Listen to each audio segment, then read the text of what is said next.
Saya di sini pakai modul ya, nggak Pak. Saya nggak pakai PowerPoint. Saya pakai modul dulu.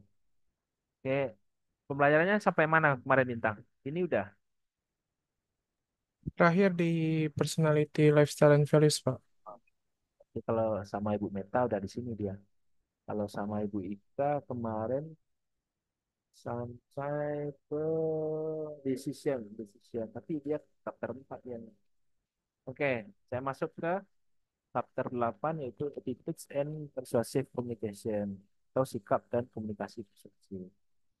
Di sini dalam kehidupan sehari-hari kita pasti memiliki atau melakukan sebuah sikap, baik itu sikap penolakan, sikap penerimaan, sikap suka atau tidak suka, atau yang lain-lainnya. Banyak lagi sikap yang terjadi di kehidupan kita sehari-hari. Hal tersebut terjadi karena interaksi kita, baik dari interaksi kita sesama orang atau terhadap suatu benda atau terhadap hal yang lainnya. Seperti itu. Jadi sikap ini dapat kita jadikan juga sebagai evaluasi yang kita lakukan terhadap suatu objek, orang, atau situasi, atau yang lain-lain sebagainya. Dan komponen utama yang ada di dalam sikap ini yaitu komponen kognitif, afektif, dan konatif. Nanti saya jelaskan. Selanjutnya, kekuatan dari sikap. Ya, pertama kita masuk ke definisi sikap. Sikap merupakan ekspresi seseorang yang mencerminkan preferensi atau ketidaksetujuannya terhadap suatu objek. Ini bisa jadi nilainya ketidaksetujuan, nilai kesetujuan, nilai penerimaan, nilai penolakan, atau nilai-nilai lainnya dari sikap tersebut. Jadi menurut Alisuf, sikap mencakup pandangan atau kecenderungan dalam mengekspresikan perasaan suka atau tidak suka terhadap benda atau orang. Itu menurut si Aliso. Jadi bisa diartikan, bisa disimpulkan ya, bahwa sikap itu mencerminkan kecenderungan manusia atau seseorang dalam merespon suatu hal yang dilihatnya, dirasakannya, didengarnya, baik yang lain-lain sebagainya. Jadi sikap itu adalah respon dari sesuatu hal baik yang dirasakan, yang dilihat, yang didengar, atau yang dialami. Tuh, banyak hal lah, banyak situasi lah yang akan melahirkan sikap tersebut.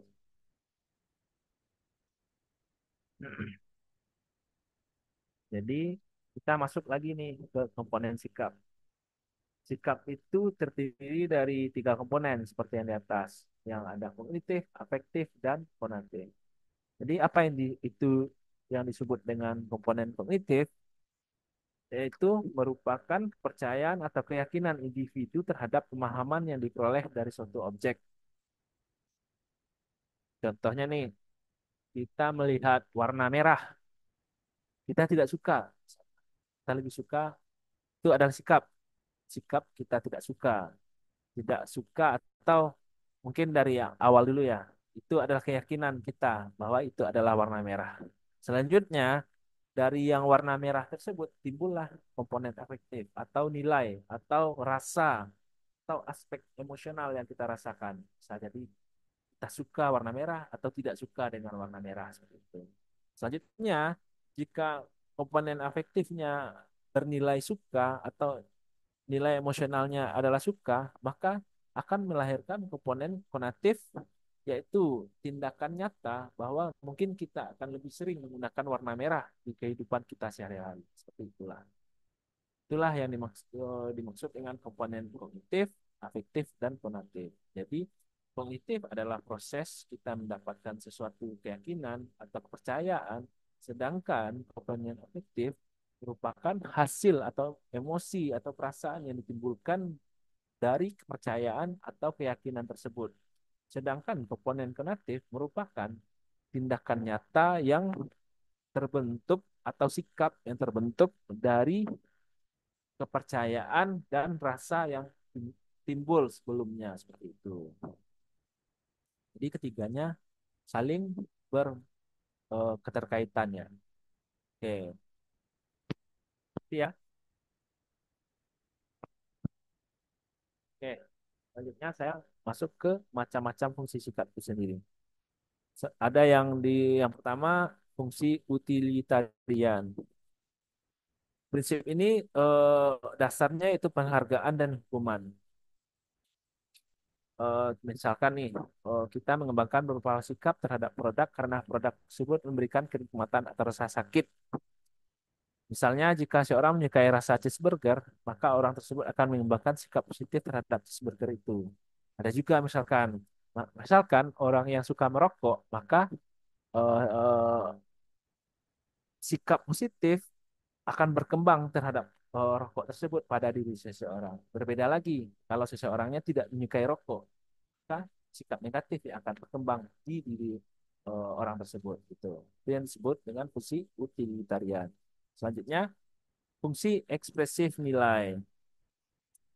Sikap yang memiliki fungsi ekspresif nilai ini berkaitan dengan konsep diri konsumen atau nilai-nilai inti mereka. Seseorang membentuk sikap terhadap produk karena apa yang dikatakan produk tersebut tentang dirinya sebagai individu. Intinya seperti ini. Misalkan nih, nilai yang ada di dirinya yaitu mengutamakan gengsi. Mengutamakan gengsi daripada yang lainnya. Itu nilai yang terkandung di dirinya. Ini mohon maaf bagi yang saya analogikannya kayak iPhone nih. Misalkan orang yang mengutamakan gengsi lebih memilih menggunakan iPhone daripada Android. Karena apa? Karena iPhone memiliki nilai yang lebih bergengsi daripada Android. Itulah yang disebut dengan fungsi fungsi ekspresif nilai. Oke, mengerti ya? Oke, selanjutnya fungsi pertahanan ego. Di sini eh, kita membentuk beberapa sikap untuk melindungi diri dari ancaman eksternal ataupun perasaan internal. Contohnya nih, kita ingin memproyeksikan citra diri kita nih. Kita ingin terlihat macho. Mungkin dari segi rokok kita harus menggunakan rokok Marlboro, menghisap rokok Marlboro daripada mengonsumsi rokok EC misalkan gitu. Itu misalkan di rokok atau kita mempertahankan ego kita nih, gengsi kita nih, gengsi kita mempertahankan ego di segi gengsi atau prestis kita. Kita lebih menggunakan Apple atau iPod daripada Android. Itulah yang dimaksud dengan fungsi pertahanan ego. Tuh, bisa jadi nih saya contohkan lagi di iklan deodoran yang menekankan konsekuensi memalukan jika seseorang terdeteksi memiliki bau ketiak di depan umum. Maka kalau akan tercipta nih di diri kita pertahanan egonya, kalau kita tidak menggunakan deodoran, maka kita akan malu karena badan kita bau nantinya. Itu yang maksud dengan fungsi pertahanan ego. Selanjutnya fungsi pengetahuan. Kita membentuk beberapa sikap karena kita membutuhkan peraturan, struktur, atau makna. Fungsi pengetahuan ini berlaku ketika seseorang berada dalam situasi ambigu, seperti boleh memakai celana kasual ke kantor, tapi hanya pada hari yang Jumat. Gitu. Sama juga fungsi pengetahuannya, kita di sekolah nih, kita kan banyak nih SMA yang tidak boleh membawa handphone ke sekolah, atau SMP yang tidak boleh membawa handphone ke sekolah. Maka dari fungsi pengetahuan ini kita tidak akan membawa handphone ke sekolah. Kita misalkan boleh kecuali hari Sabtu, maka kita hanya akan membawa handphone pada hari Sabtu. Itulah yang disebut dengan fungsi. Selanjutnya ada lagi nih model sikap ABC. Perilaku merujuk pada tindakan yang dilakukan seseorang terhadap suatu objek. Atau dalam beberapa kasus, niat mereka untuk melakukan tindakan terhadap objek tersebut. Namun seperti yang kita bahas lebih lanjut, niat tidak selalu berujung pada tindakan nyata. Kondisi ini adalah keyakinan seorang tentang objek, sikap. Anda dapat mengingat tiga komponen utama sikap ini sebagai model ABC dari sikap. Contohnya seperti ini. Saya analogikan. Maksudnya, misalkan dari yang tadi, kita telah meyakini bahwa barang ini bagus atau sesuatu produknya bagus. Kita timbul nih perasaan kita suka, kita ingin membeli. Tapi ternyata di aspek konatifnya atau sikapnya kita tidak jadi membeli. Itu bisa jadi beberapa faktor atau faktor internal atau eksternalnya. Atau bisa jadi salah satu faktornya mungkin kita tidak mempunyai uang untuk membeli produk tersebut. Itulah yang disebut dengan model sikap ABC. Apa yang udah jadi niat, belum tentu kita lakukan. Itulah itu dari model ABC. Kayak mengerti ya? Kayak mengerti sampai di sini? Atau ada yang Iya, Pak. ingin ditanya? Ada yang ingin ditanyakan? Nggak ada, Pak. Oke. Belum, Pak. Oke. Selanjutnya teori hierarki efek. Hierarki efek ini merupakan teori yang menjelaskan bagaimana promosi mempengaruhi pengambilan keputusan audiens. Target kita datang untuk beli barang dan merek tertentu dalam serangkaian fase perilaku. Menurut, menurut Sim, mengatakan bahwa hierarki efek adalah serangkaian tahapan yang menggambarkan iklan bahwa iklan yang efektif adalah iklan yang mampu mempengaruhi dan menarik minat konsumen terhadap produk yang diiklankan.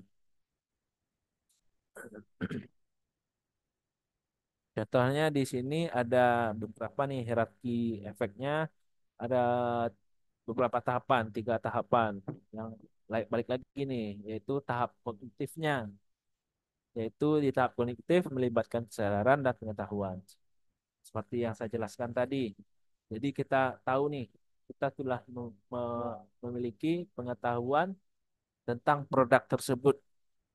Selanjutnya timbul lagi nih perasaan kita suka terhadap produk tersebut. Selanjutnya timbul lagi tahapan bahwa terkait dengan pembeliannya, misalkan eh, tindakan nyata apa nih yang akan kita ambil tuh.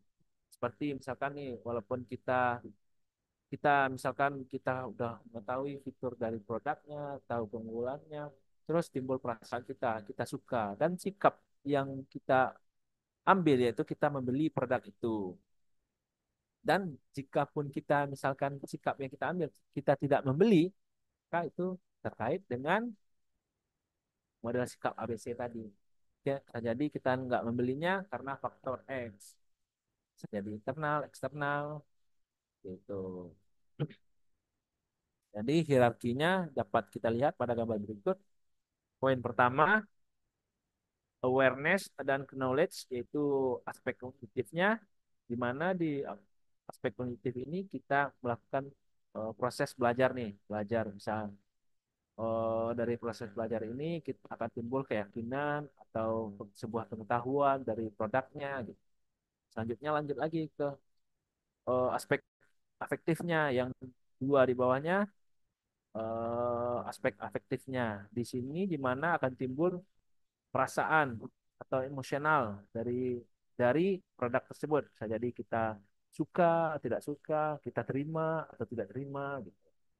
Selanjutnya ke tahap selanjutnya, yaitu 2 tahap terakhir, yaitu tahap konatifnya atau sikap yang timbul dari aspek kognitif dan afektif tersebut. Apa nih tindakan yang timbul? Bisa jadi beli atau tidak beli.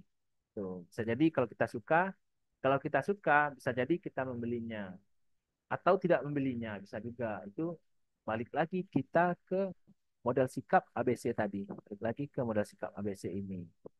Gitu. Ataupun kalau kita tidak suka, bisa jadi kita membeli atau tidak membelinya, sikap yang timbul seperti itu. Jadi sikap itu kalau misalnya kita membeli, kalau misalnya kita tidak membeli, bisa jadi karena difaktori oleh faktor internal ataupun eksternal, seperti yang model sikap ABC tadi.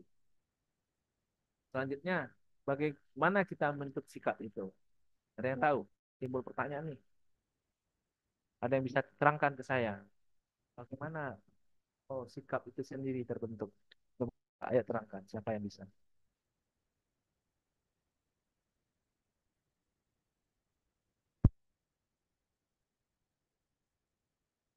Ayo, siapa yang bisa? Ini ada berapa ya semuanya ya? 30-an ya? 30. 29. Siapa yang bisa nih?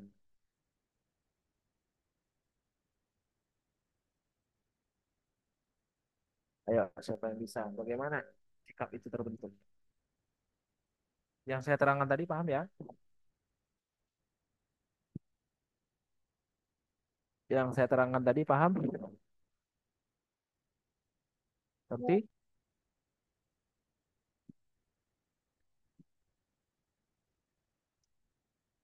Oke, ayo siapa yang mau jawab nih? Bagaimana sikap itu terbentuk? Ayo silakan berpendapat.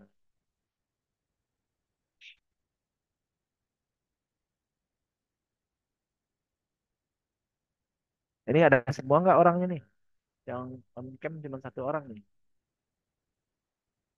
Atau jangan-jangan tidur semua nih?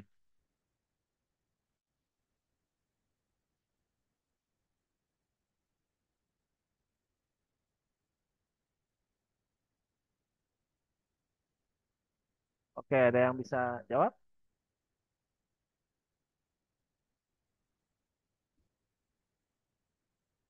Oke, ada yang nggak ada atau malu ini? Oke, sikap itu terbentuk sesuai yang saya jelaskan tadi. Ada misalkan nih, kita di kita dibesarkan oleh orang tua, tentu orang tua memahami berbagai nilai di dalam diri kita. Contohnya dari nilai-nilai tersebut kita akan mendapatkan aspek kognitifnya. Misalkan nilainya nilai kelembutan, kebahagiaan atau yang lain sebagainya. Gitu. Maka akan timbul nih perasaan atau aspek afektifnya akan timbul perasaan kita bahagia, akan timbul kelembutan juga perasaannya, seperti kita senang, yang lainnya. Maka dari aspek kognitif dan afektif ini akan timbul sikap atau bentuk sikap. Sikap apa? Tergantung yang dua ini. Nah, jadi kalau kita orang tua kita mendidik kita dengan lembut, penuh kasih sayang, maka akan timbul perasaan senang atau bahagia, perasaan yang lembut. Maka kita akan memiliki sikap yang lembut juga seperti itu. Seperti itulah eh, kita dalam bentuk sikap terdiri dari eh, terdiri dari aspek kognitif, afektif dan terlahirlah sikap itu atau nanti. Oke, ngerti ya? Jadi yang pertama tidak semua sikap tercipta sama. Jadi di sini seorang konsumen mungkin sangat setia terhadap merek tertentu. Dia memiliki sikap positif yang kuat dan berkesinambungan terhadap suatu objek sikap yang sulit untuk dikurangi keterlibatannya. Namun ada juga konsumen lain yang lebih fluktuatif.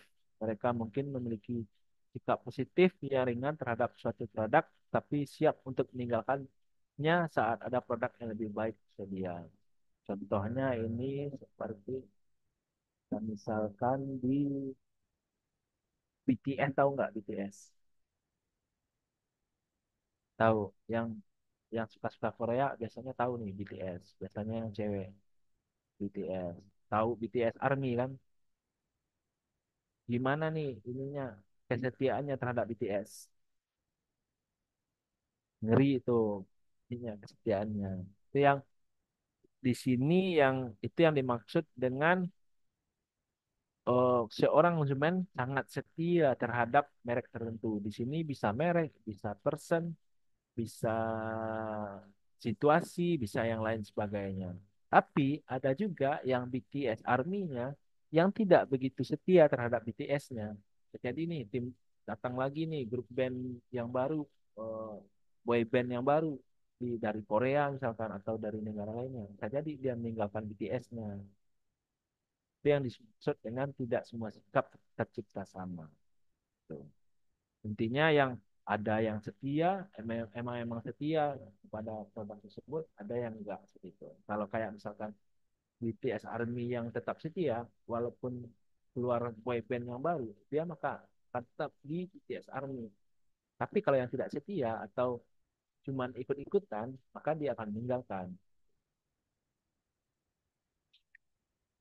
Jadi di konsumen memiliki tingkat komitmen yang bervariasi terhadap suatu sikap. Tingkat komitmen ini berkaitan dengan seberapa dalam keterlibatan mereka dengan objek sikap tersebut. Ada tiga levelnya. Yang pertama level komitmen kepatuhan. Di sini yang mendasarinya yaitu azas kemanfaatan dan hukuman. Contohnya seperti ini. Kalau misalkan seorang karyawan yang kerja di kantoran, kalau misalkan atasannya memperhatikan dia dalam bekerja, dia akan bekerja dengan sangat giat sekali.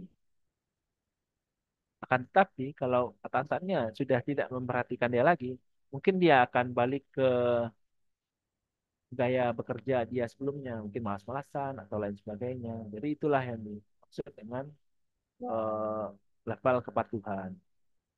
Tergantung dengan ada enggaknya orang yang memantau. Ini kalau di kalau saya analogikan di sebuah perusahaan seperti itu. Nanti ya. Selanjutnya ada di level identifikasi. Di sini level identifikasi ini terjadi ketika kita membentuk sikap untuk sesuai dengan harapan orang lain atau kelompok tertentu. Misalnya sebuah merek nih, misalkan kalau kita ingin gabung di klub, misalkan Yamaha Aerox deh atau NMAX. Kalau kita ingin gabung di komunitas NMAX, kita harus memakai NMAX. Nggak mungkin yang punya Honda Beat, Honda Vario masuk ke sana. Jadi sikap kita dalam hal ini yaitu kita akan membeli Honda NMAX tersebut karena kita mengidentifikasi eh, sikap dari kelompok yang kita ikuti seperti itu. Itu yang disebut dengan level identifikasi. Oke, selanjutnya level internalisasi. Pada tingkat keterlibatan yang tinggi yang disebut internalisasi, sikap-sikap yang sangat kuat menjadi bagian yang tidak terpisahkan dari nilai pribadi kita. Contohnya seperti ini. eh Kalau nilai di diri kita mencerminkan gengsi, kalau kita lebih mengutamakan gengsi di diri kita, maka kita dalam penggunaan smartphone kita mungkin akan lebih memilih iPhone daripada Android karena di produk tersebut akan mencerminkan nilai-nilai dari kita. Kalau nilai-nilai dari kita sederhana, tidak mengutamakan gengsi, maka akan lebih baik lagi kalau kita lebih memilih Android biasa daripada iPhone. Seperti itu. Ngerti ya? Oke, mengerti? Ini yang lain kayaknya pada tidur nih. Berarti Yang selanjutnya yaitu prinsip konsistensi. Nih ada ungkapannya nih. Saya sangat mencintai hewan, tapi saya juga senang mancing dan berburu. Atau ungkapan lainnya, saya sangat peduli dengan kesehatan, tapi saya menghabiskan 2 bungkus rokok sehari. Bagaimana itu menurut tanggapan kalian terkait dengan ungkapan itu? mungkin Mbak? itu sudah menjadi kebiasaan ya gitu ya. Jadi itu jadi sikap yang sudah diubah padahal sekarang kalau mencintai hewan tapi dia nggak mencintai diri sendiri gitu. Itu karena Oke. sikapnya gitu. Supaya Intinya, terhadap satu barang.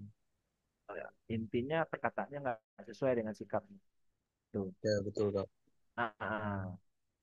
Jadi di sini mereka mencari cara nih untuk membenarkan hobinya. Misalkan kalau di sini yang hobi mancing dan berburu, dia mengatakan kalau dia sangat mencintai hewan, tapi karena dia hobi memancing dan berburu, maka dia lakukan mancing dan berburu. Ya betul kak. Betul, Kak. Nah, ya itulah yang disebut dengan itu disitulah yang tidak inkonsistennya. Jadi faktor yang mempengaruhi prinsip konsistensi tersebut yaitu ada faktor sikap. yaitu sikap yang telah dibentuk sebelumnya mempengaruhi keputusan konsumen. Konsumen yang memiliki sikap positif terhadap suatu produk cenderung akan memilih produk tersebut. Contohnya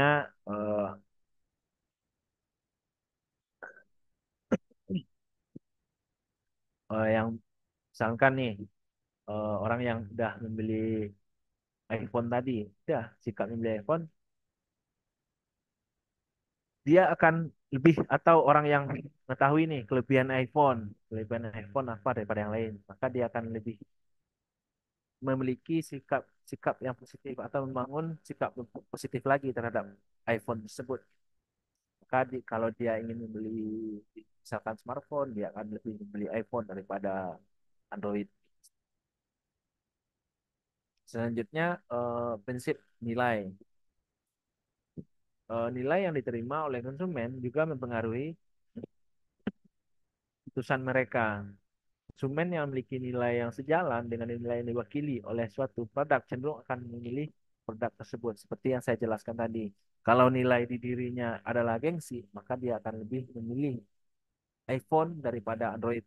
Seperti yang saya jelaskan tadi. Itulah yang dimaksud di prinsip nilai. Selanjutnya prinsip kebiasaan. Di sini prinsip kebiasaan dalam menggunakan suatu produk juga mempengaruhi pilihan konsumen. Contohnya seperti ini.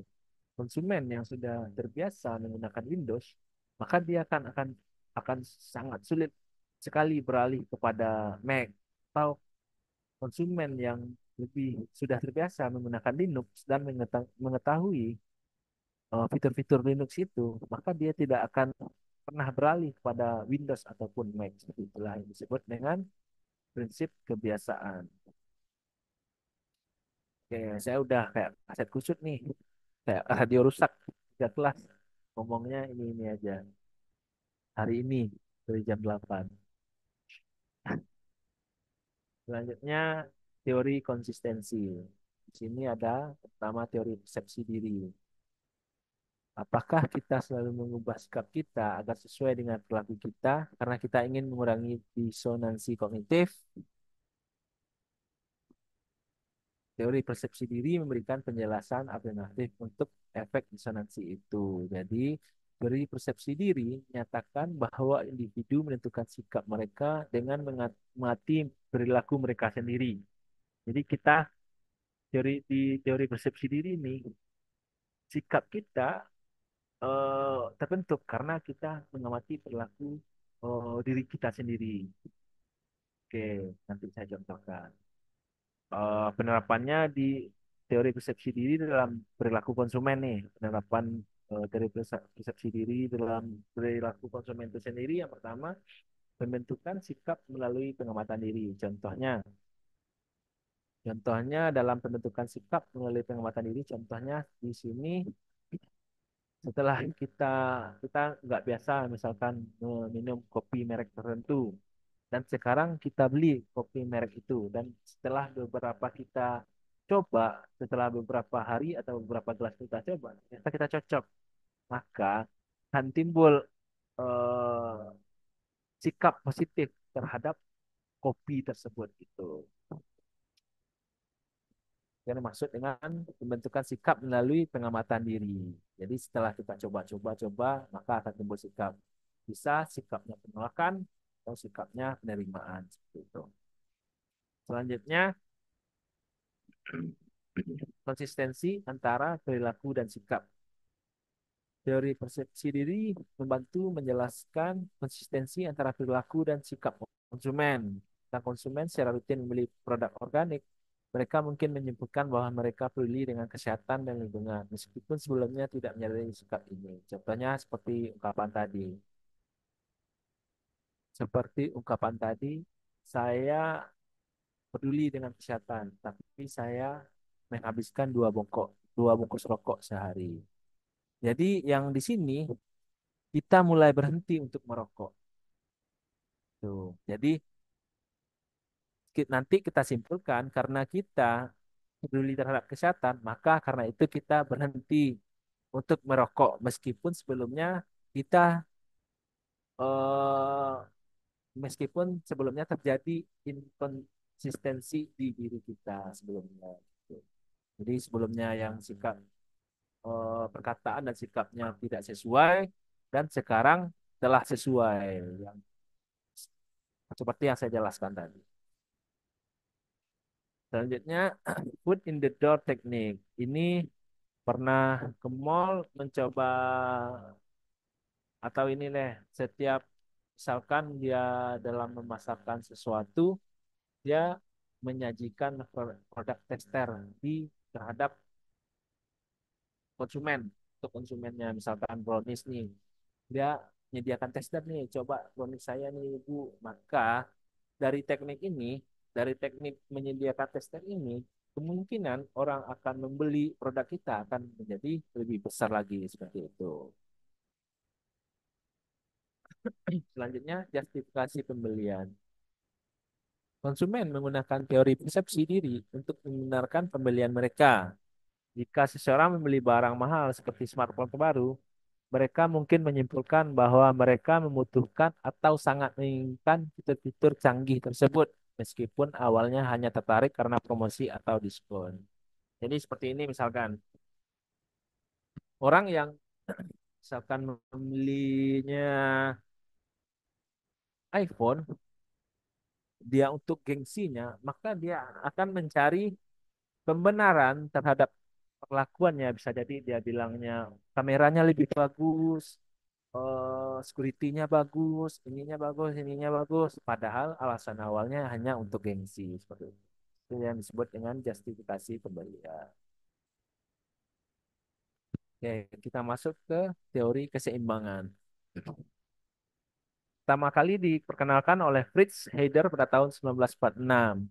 Merupakan konsep psikologi sosial yang menjelaskan bagaimana individu menjaga konsistensi dalam hubungan sosial dan sikap mereka terhadap berbagai objek atau orang lain. Oke, dalam teori keseimbangan ini terdapat prinsip dasar dalam teori keseimbangan. Di sini, teori keseimbangan menyatakan bahwa orang cenderung merasa tidak nyaman ketika mereka memiliki sikap yang tidak konsisten terhadap tiga elemen dalam suatu sistem yang disebut atau yang dikenal dengan triad, ya, yang terdiri dari orang yang disimbolkan dengan P dan objek sikap yang disimbolkan dengan O dan orang ketiga yang disimbolkan dengan X. Hubungan antara ketiga elemen ini bisa positif atau negatif. Nanti saya contohkan. Penerapannya dalam consumer behavior. Yang pertama, rekomendasi dari teman atau selebriti. Contohnya nih, saya terapkan yang dimaksud yang di atas tadi, prinsip dasar teori keseimbangan. Saya contohkan di penerapan dalam consumer behavior. Yang pertama, rekomendasi dari teman atau selebriti. Contohnya kalau kalau misalkan ingin membeli handphone nih, pasti nyari referensi di YouTube. Benar kan? Benar ya? Oke, misalkan dari tiga kelas saya tanya tadinya JZin katanya atau David katanya. David, jika kita ingin membeli handphone, pasti kita akan melihat review dari si David ini. Misalkan nih, contohnya tadi, jika seorang konsumen menyukai seorang teman atau selebriti, nih saya ganti aja. Jika seorang konsumen menyukai David, itu dilambangkan dengan P, itu adalah konsumennya, sedangkan David adalah X, dan mengetahui bahwa teman atau selebriti dan mengetahui bahwa David tersebut menyukai suatu produk. Misalkan di sini nih, saya analogikan ke smartwatch saja, Huawei misalkan, Huawei atau Samsung. Itu dilambangkan dengan X, eh, si David adalah X, dan produknya adalah O, maka konsumen cenderung mengembangkan sikap positif terhadap produk tersebut. Jadi konsumennya juga bakal otomatis suka terhadap Huawei atau Samsung tersebut. Gitu. Itulah yang maksud dengan rekomendasi dari teman atau selebriti. Selanjutnya, dampak iklan yang menggunakan figur populer. Bisa jadi lewat lewat artis atau iklan di TV atau iklan yang ada di pinggir jalan, banner, dan lain-lain sebagainya. analoginya tetap sama seperti yang tadi. Analoginya tetap sama seperti yang saya jelaskan tadi. Selanjutnya, pengaruh di kelompok sosial. Ini dapat kita lihat di situasi yang terjadi pada saat sekarang ini. Situasi boykot. Orang tidak suka terhadap Israel atau Zionis ya. Maka orang-orang yang lain akan mengembangkan persepsi kalau dia juga tidak suka. Maka timbullah sikap negatifnya yaitu boykot. Ini pengaruh dari kelompok sosial itu analoginya udah kita lihat pada pemboikotan produk-produk yang berasal dari Zionis seperti itu. Oke, sampai di sini ngerti? Paham, Mbak. Oke, paham ya. Oke, selanjutnya masuk ke model sikap. Ketika seorang pemilik pasar ingin mengetahui sikap konsumen terhadap merek pakaian tertentu, mereka mungkin mengunjungi pusat perbelanjaan dan bertanya kepada para pengunjung, apa pendapat Anda tentang Zara? Ini merek pakaian ya Zara. Namun penilaian sikap ini lebih kompleks daripada sekedar jawaban sederhana. Jadi faktornya ada beberapa nih. Faktor yang ada di sini ada faktor yang lebih mementingkan kualitas bahan, ada faktor yang lebih fokus pada harga atau desain, ada juga faktor yang untuk orang yang beli Zara untuk mempertimbangkan apakah teman-temannya mereka menyukai merek tersebut atau apakah mereka bisa merasa tren fashion saat ini mendukung pilihan mereka tersebut. Jadi itulah yang faktor-faktor yang mendasari dari model sikap ini. Selanjutnya ada model sikap multi atribut. Sebuah jawaban. Jadi dari model sikap multi atribut ini karena sikap begitu kompleks, peneliti pemasaran yang tadi mungkin menggunakan model sikap multi atribut karena banyak faktornya ya. Jadi digunakanlah model sikap multi atribut untuk memahaminya. Di sini ada eh, komponennya, ada beberapa komponen di model sikap multi atribut ini ada beberapa komponen. Yang pertama, keyakinan terhadap atribut. Jadi keyakinan ini bisa menjelaskan sejauh mana suatu produk atau merek memiliki atribut tertentu. Jadi di sini kita memiliki persepsi nih tentang sejauh mana nih pengetahuan kita terhadap produk tersebut gitu. Oke, nanti saya analogikan. Selanjutnya evaluasi atribut. Selanjutnya dari keyakinan kita tadi kita evaluasi nih, kita berikan penilaian terhadap produknya. Selanjutnya timbullah skor sikap. Nanti saya analogikan ya. Skor sikap merupakan kombinasi antara keyakinan dan evaluasi yang menghasilkan ukuran keseluruhan sikap konsumen terhadap produk atau merek skor. Merek.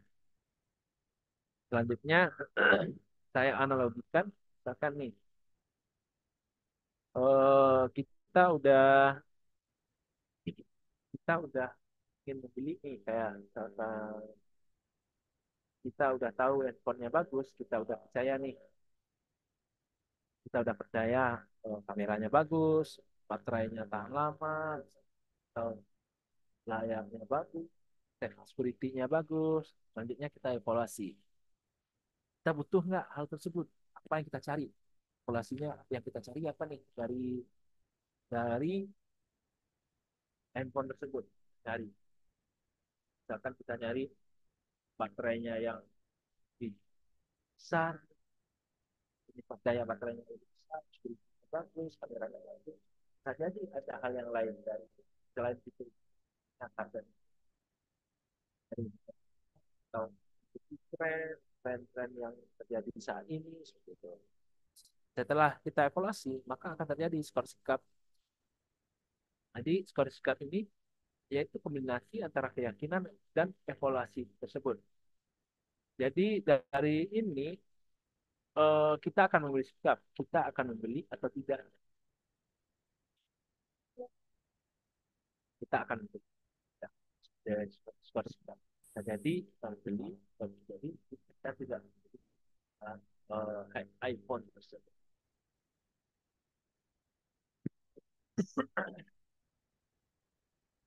Ini ada lagi pertanyaan nih. Apakah sikap bisa memprediksi? Bisa. Di sini niat versus perilaku. Jadi kalau kita misalkan yang apakah sebuah niat akan menggambarkan dari perilaku seseorang? Bisa, bisa iya, bisa tidak. Kan kita udah niat, kita niat bangun pagi, tapi ternyata perilaku kita tidurnya subuh. Jam 4 kita tidur, niat bangunnya jam 6. Jadi niat niat itu bisa menggambarkan apa eh, niat itu perilaku belum tentu menggambarkan apa niat kita beri, yang akan kita lakukan seperti itu.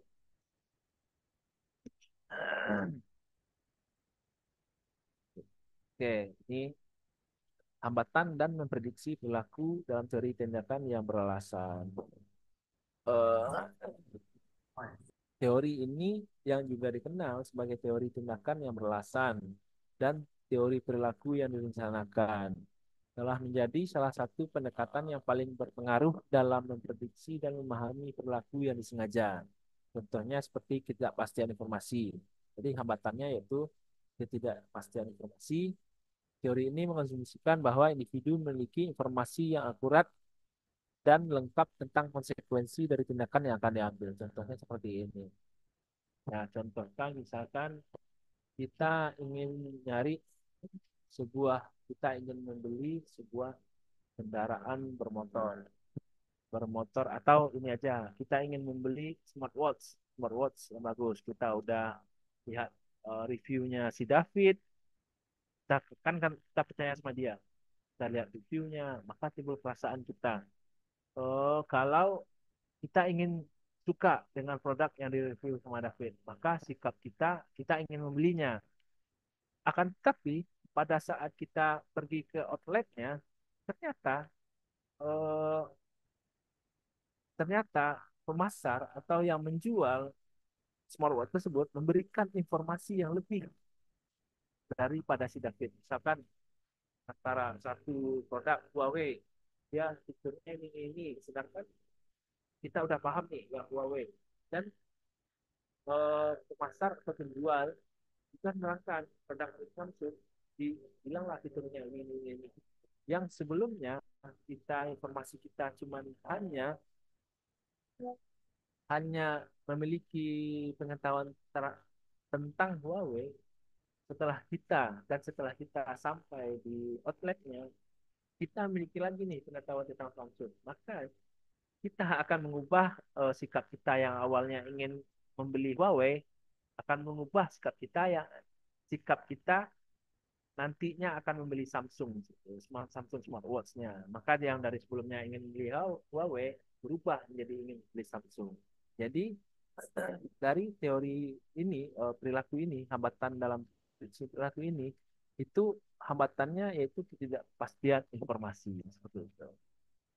Nah, jadi ketidakpastian informasi ini bisa mengubah sikap seseorang setelah mereka mendapatkan informasi yang lebih lanjut terkait dengan barang yang atau fitur yang mereka ingini seperti itu. Oke, sampai di sini ada yang ditanyakan? Kalau saya ingin bertanya, Ya, silakan. yang apa ada strategi pemasaran yang bisa menarik perhatian konsumen yang sebenarnya itu loyal pada merek lain, gitu, Pak. Gimana? Dan Kurang jelas suaranya. apa ada strategi pemasaran yang bisa menarik perhatian konsumen yang sebelumnya loyal pada merek lain? Dan apakah tren dan gaya hidup itu bisa mengubah sikap konsumen terhadap merek yang sudah lama digunakan? Misalnya kolaborasi dari suatu brand dan inovasinya itu memungkinkan untuk menarik konsumen yang sebelumnya loyal pada merek lain. Bisa, bisa, bisa. Ini yang tadi kita balik lagi nih. Mana nih? Bentar ya. Kita balik lagi itu ke nah, ke sini. Teori persepsi diri. Jadi sebelum kita memasarkan sesuatu, kita harus melihat ini pasarnya, kita memasarkannya di mana nih? Misalkan eh oh, bukan ini. Di sini nih, sikap nilai. Misalkan sikap bentar.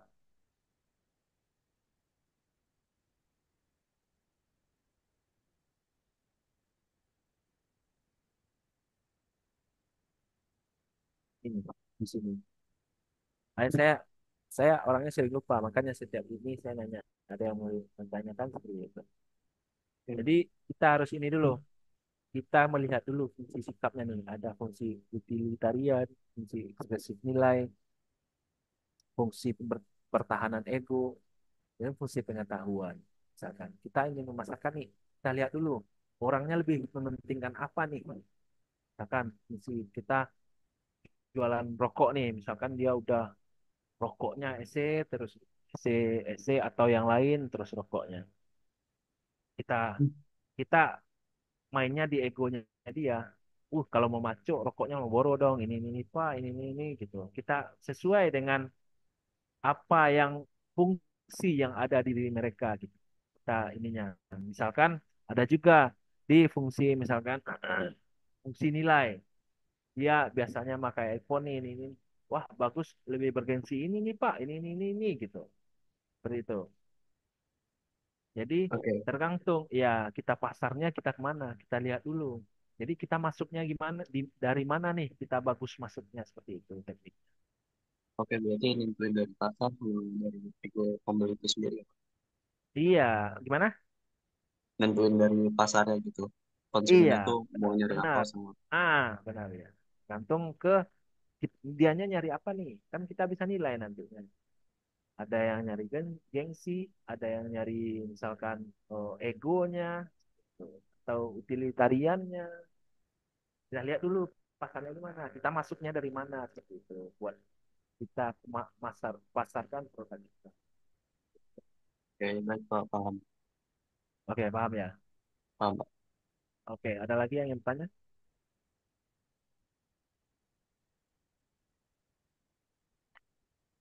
Oke, kalau tidak ada, mungkin saya cukupkan dulu sampai di sini pertemuan ini. Nanti Bintang kita diskusi aja ya, siapa yang sama Ibu Steninya nantinya ya. Oke, Pak. Oke, oke. Oke, terima kasih. Mohon maaf nih, kayaknya kesalahan ya miskomunikasi kayaknya ini. Mohon maaf jadi nunggunya lama. Oke, kelas saya akhiri. Terima kasih yang sudah hadir hari ini. Assalamualaikum warahmatullahi wabarakatuh. Waalaikumsalam warahmatullahi wabarakatuh. Waalaikumsalam. Sip kembali, Bapak. Iya.